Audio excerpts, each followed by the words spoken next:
Daki sepangut kipat ba mentakasngi ke syitarik ujembang arjar arpulai kelbanan penyeso abakasang Voice of the People Party hakasnang tersiang ke bahab apu Jantir District. Hai ni kajian dalang ru baadan bersamai rengkat baki dia kena ngilam jakasang VPP kentup ru kemana Jantir District. Baadan hadir mula pensyai kipat ba kena rem jakasang kipabuan kipat ba kira aktibat jemenjur man penyeso bakan dikasang kadang ke bagilawan ra tingin sa IT naman pangin le hapring jigi menta nginum yo so laban be parsatai tingin sa IT da simono ban simti ya kani te mau kulen wadi wi ni samla ge jigi ringkat bakatu mani kin sim yaki kerteng in pendrung kerteng para swai kata kum gadak jong ge jingmenjur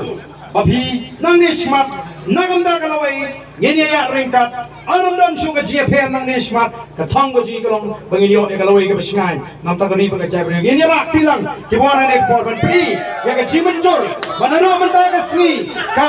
shitarik upnai me arpulai ngila rai bingin pineso elni baka Voice of the People Party kublai shibon ngeni portalang raise laiwan haupra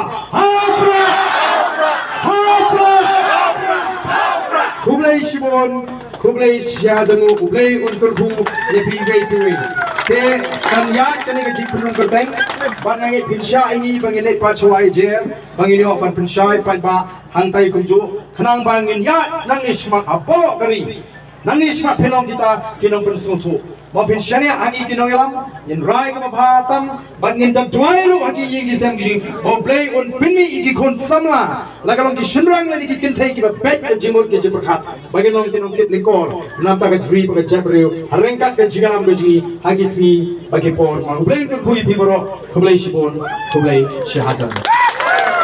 Kipai ba mentam kelwan penyeso bakaseng reke terus khmat banyo banyo kublai marketi bat uba dan bahasa mai